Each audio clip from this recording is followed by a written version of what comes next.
In front of me is OPPO Pad 5, and today I would like to show you how you can edit password in Password Manager.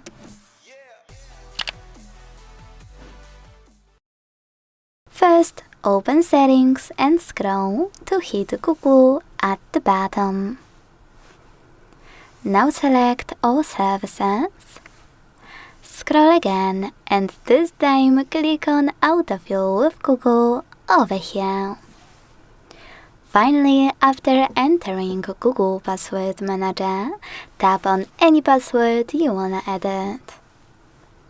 Enter your screen lock. Hit Edit button and change whatever you want to.